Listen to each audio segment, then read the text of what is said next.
with this person. We ask what might have happened or what might be happening. What is wrong in the system? What might be happening in this system? As educators and leaders, we're operating in systems under sustained pressure. We have all these innovations constantly. In the past, it was just maybe a blackboard, and then we had whiteboards, and now we have interactive boards, and we have different ability groups in a class, and we're expected to do some kind of differentiation alongside submitting all sorts of things. But there are accountability demands. There's emotional labor, there's just chronic uncertainty. And you're asking yourself, are we operating in systems that we have control over? Why are staff chronically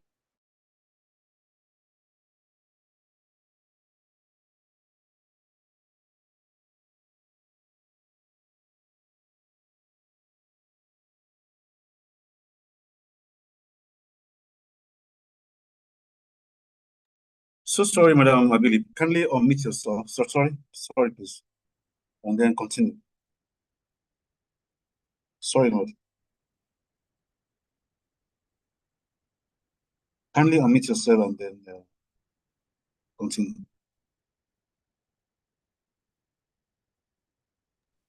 Can you hear me now? Yes, I can hear you now. Apologies, please. Yes, ma'am. Please go on. Okay. So where did you stop hearing what I was saying? I think I was asking about, okay, today I want to briefly introduce an idea. And instead of asking what's wrong with this person, we should ask what might have happened. Did you hear that much? Yes, or what ma'am. might be happening. Okay, good. Yes, so we go through all sorts of changes. We're pressured to deliver our schemes, our lessons. We are expected to address all the ability groups in our classrooms. We're expected to bring ourselves fully in spite of whatever might be happening in our lives. Yet behavior is something that we really, a lot of times, do not have a lot of control over. In the full seminar on Thursday or Friday, we'll explore what it means to lead through a trauma-informed lens, not as therapists, not as clinicians, but as leaders who understand how stress shapes behavior, decision-making, and performance. Today is just a glimpse. So we're going to step back for a moment and look at something we rarely name in leadership conversations. A lot of times we recognize that the hidden weight of leadership is actually affected by the chronic staff stress. We have a lot of staff that go through a lot of things, and a lot of times us leaders, we don't like to get involved. We don't want to ask any questions because we have stresses of our own. Leadership carries a lot of weight. There's emotional volatility, there's burnout, there's escalating behavior, there's leaders absorbing everything. So we as leaders are leading in systems that are not neutral. They are emotionally loaded, they are performance-driven, they are under constant scrutiny.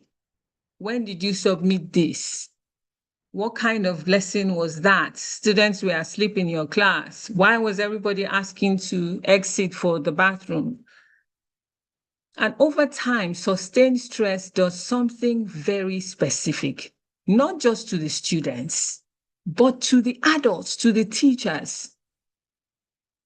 But our focus is sadly too often the students. And we forget that if we do not have staff in the right state of mind, they can't give their best. That's what this is about.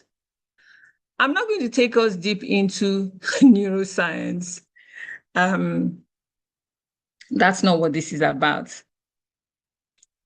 We are just simply aware that stress changes behavior, and we must put that in perspective when we're dealing with or managing people. So we'll do that, all of that neuroscience stuff at this full seminar on Thursday or Friday. But here's what we know.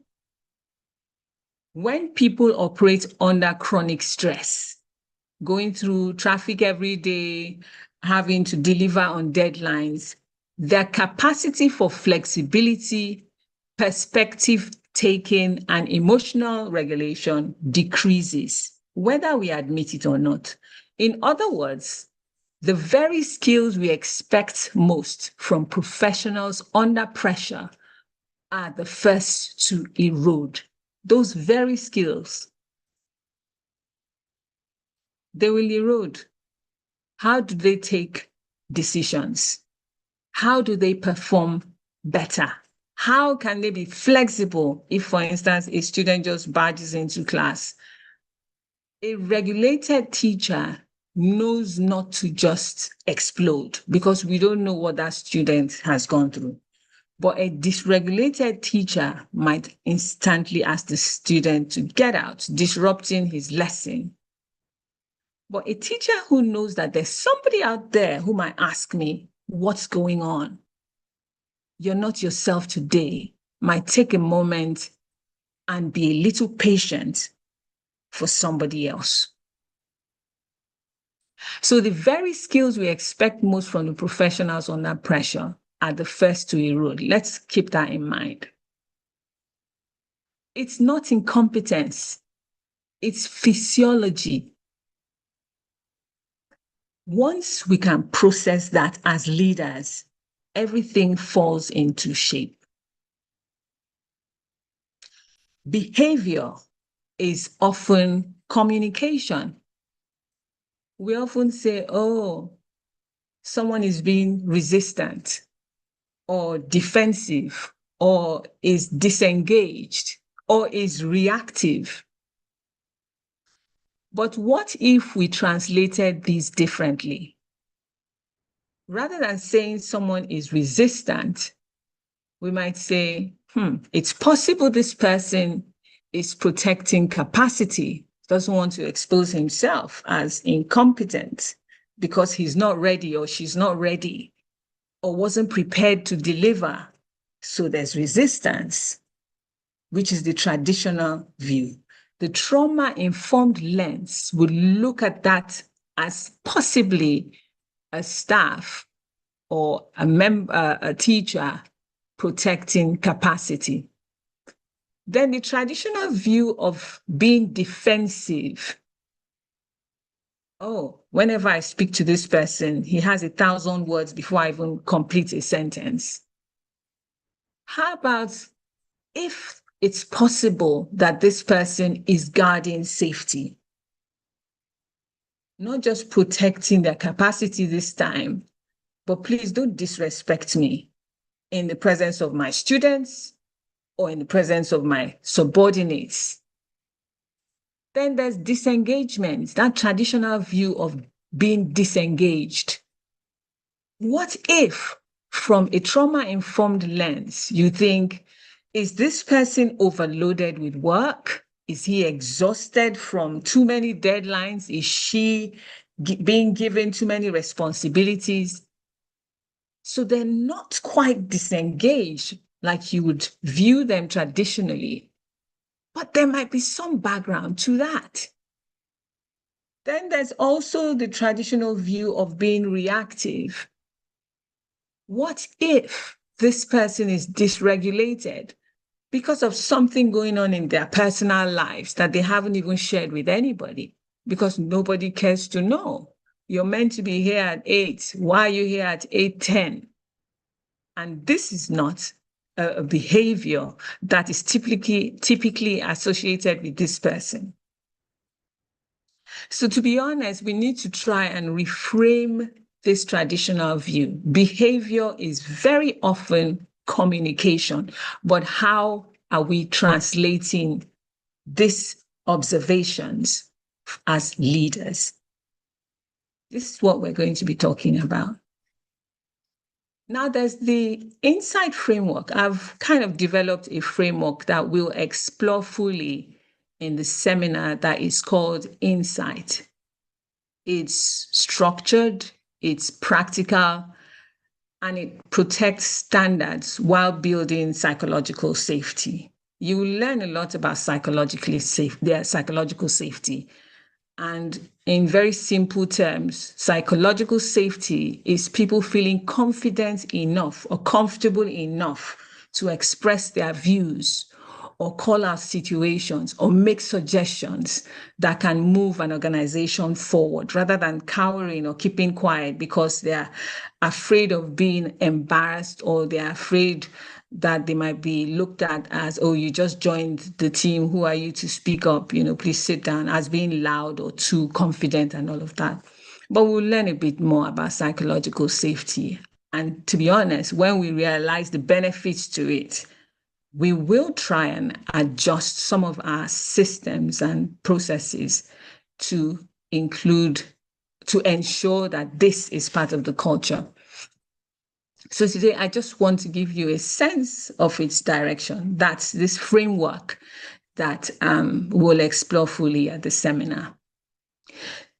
So with Insight, which is the framework, and it's spelled Insight, INSIGHT, there's awareness before reaction.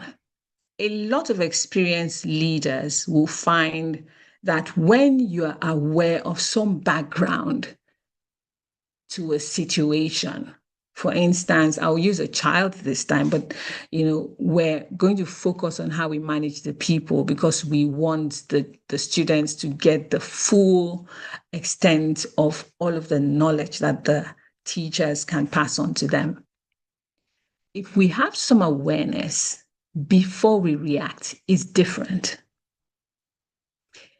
If we're aware of patterns, it can determine the level of punishment that we decide that somebody deserves.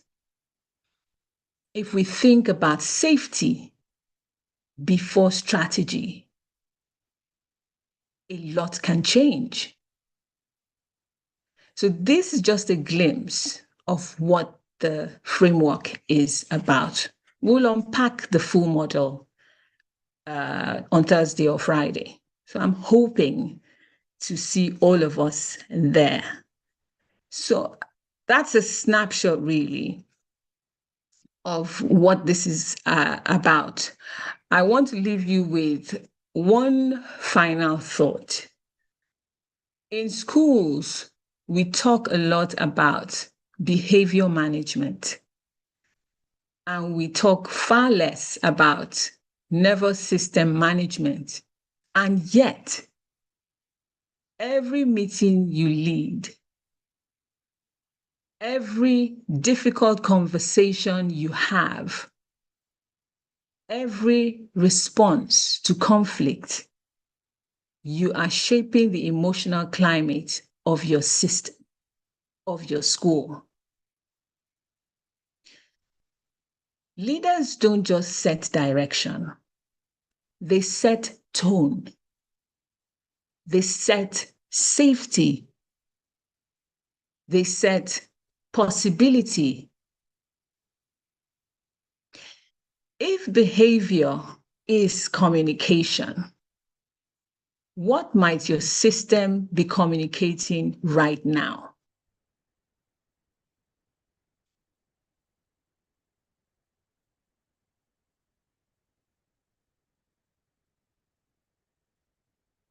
I hope you're thinking about that. And if you listened differently, what might change?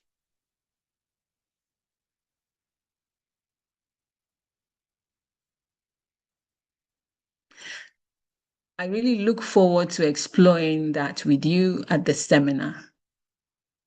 And I'm open to some questions on what, at least the insight I've given you, no pun intended, regarding what to expect with the trauma-informed leadership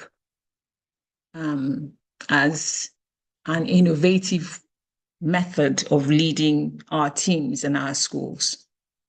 Thank you.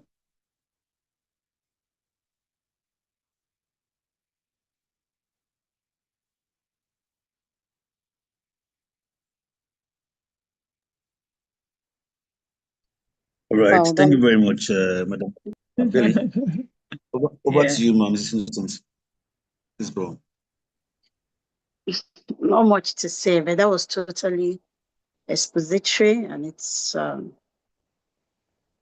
it's really inspiring.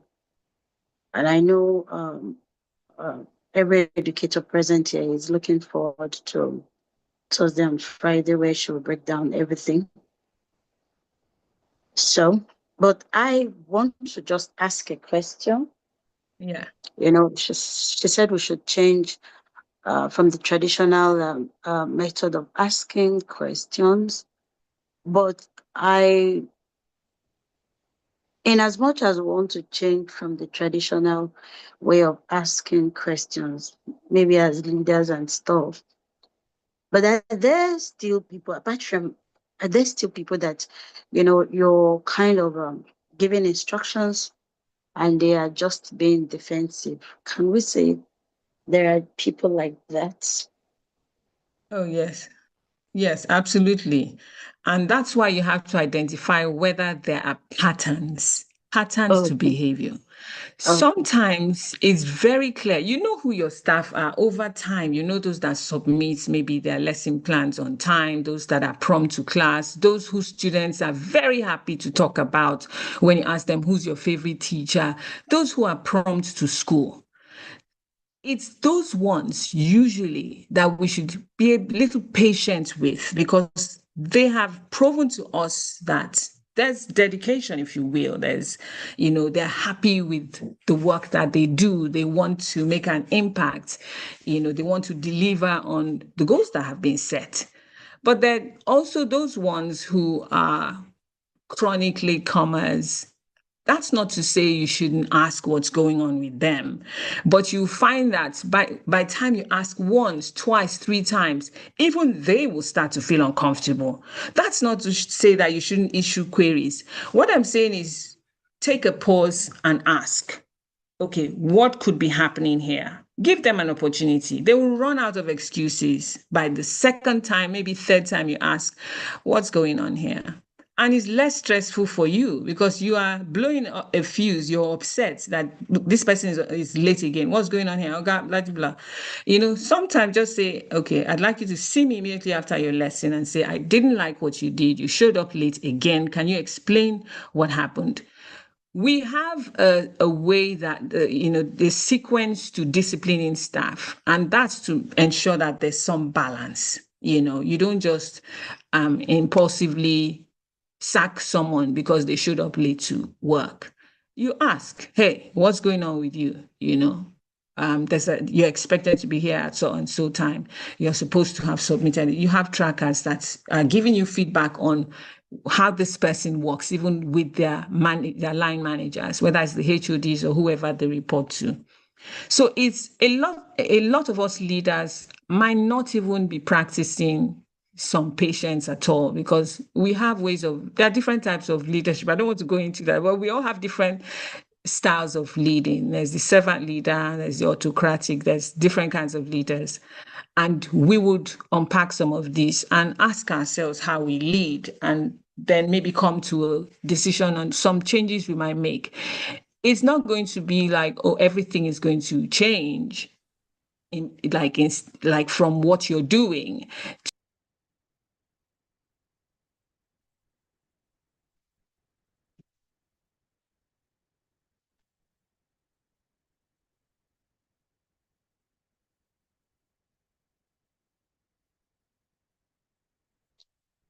Madam, hello, good evening. I cannot hear you again. Kindly unmute yourself, please. What happened? When did you stop hearing me? What happened? I don't know why. Did it stop after a while? It's muted after a while? No. Because I heard you to the point is, I don't know what's going on. Why does Go on, this ma'am. thing keep going off? Okay. So yes, there's just so much Can that you hear me? I can hear you. Can you hear me now? Yes, we can hear Hello? you. Oh, Yes. good. Okay. Hello. So, yes. So it's not about being soft. It's not about being soft at all. It's also it's for the leader's mental health as well. Because you don't want to be going crazy with ideas of untruths that are not quite happening. It's just you taking a moment to find out, okay, what's the story behind what I'm seeing now? Why is this behavior presenting and what does it really mean? What could be happening with this person? I promise you, when you try and find out once, twice, you will recognize if there's a pattern and you will know what decision to take. That's what experience does for us. It's just that when we should go beyond just innovating for technology and for better ways of working in terms of delivering our lessons and getting the kind of results we want with the students. It's also these people, these teachers that are packing on all of this experience. Can we cut them some slack as well, and be a tad patient in helping them achieve their goals even more happier because they feel somebody has their back? I hope that has answered your question. Yes, ma'am. Thank you. Okay, you're welcome. Any others? Hello. Okay, if there is one or two more questions, but that will not make Madam to go deep into what she will actually deliver on Thursday. So please ask your question. If the question is going to make you to go deeper into what you already have in mind, you can just please attend. Hello, I on have a Thursday. question, please. Please go on. Hello, I have a question, please. Hello. We can hear you. Go ahead. Yeah. Go ahead. We can hear you. Yeah, this is Fate Lubenga. Good evening, madam, and thanks for a very wonderful and inspiring lecture. I just want to ask or make a comment that is there any correlation or connection between this topic, trauma aware leadership, and emotional intelligence? Are they somewhat related? Yes, it's related. You could even say emotional intelligence is one angle, one aspect of being trauma informed. Emotional intelligence, there's oh God, I'm going to go into this now. It's related, just to give you a simple response to that. Trauma information opens your eyes to the fact that we all have experienced some trauma, right? Emotional intelligence, in a similar way, ensures you view things in a way that you also take a step back without necessarily relating it to trauma. It's just you considering how somebody might feel about a situation, how they might be perceiving a situation. With trauma is you thinking, okay, this might be happening in this person's life. It's not so much how they might be perceiving it, but you from understanding thinking, okay, something might have happened here. Something might have happened. It's not how do they perceive it. Yeah, I don't know. We'll go into the details at the seminar, but yes, related. Okay, please, can I just say something? Again? No. Can I say something to just add to what you just said? Yes. Okay, first, sir. I think immediately after this, on Tuesday. On Tuesday, we'll be handling emotional intelligence and school leadership as a topic of its own. Do you understand? So if there are confusions on trauma-informed leadership, emotional intelligence, and school leadership, at least we'll be able to draw the thin line for you to understand better. If not, we'll be saying everything. Yes, I'm sorry. I started going into it. Because I that's was trying actually my to. topic. Okay. So sorry, Miss Innocent. No, I'll no take a problem. step back. Yeah. Thank you. Thank you. Thank you, ma'am. Okay. Any other question? Any one more? Just one more question. Uh, Just one more. hello. Anybody? Yes, I don't know if you are hearing me. I have a question. Victor Bosse from Port Harcourt. Hello. Yes, go ahead. We can hear you. Okay, I actually joined this session late because I couldn't find the link early enough. I'm presently going through trauma. I lost a very close friend in my neighborhood. Mm. I was with him 24 hours before he died. So as by Thursday, I just suddenly fell ill. In fact, I'm still there now. Because I already have an idea of the topic, that's why I have to tune in. But I want to ask, how best can trauma be managed? And is it treatable? Because right now I'm treating for malaria. So I don't know if it's also, if trauma can also lead to illnesses like malaria. So that's my question, please. Thank you. Okay. Now you're taking me into therapy, which I was hoping to avoid because being trauma informed. Sorry, ma, I can still wait till the Oh, okay. Till other that day. day. Yes. I'm really sorry for your loss, sir. I'm really sorry. And yes, when you are going through trauma, it does affect your system. You know, your body can shut down, and you're susceptible to a lot of ailments. It could be you. So yes, it does affect your health. Just to answer simply, and it will have to run its course the same way the malaria, the ailments will have to run its course and you treat with medication. But in this case, trauma is you might need to see a therapist if need be, or go through a process that I can take you through maybe at the seminar of how there are just some stages you go through for you to heal, quite honestly. So yes, it is treatable.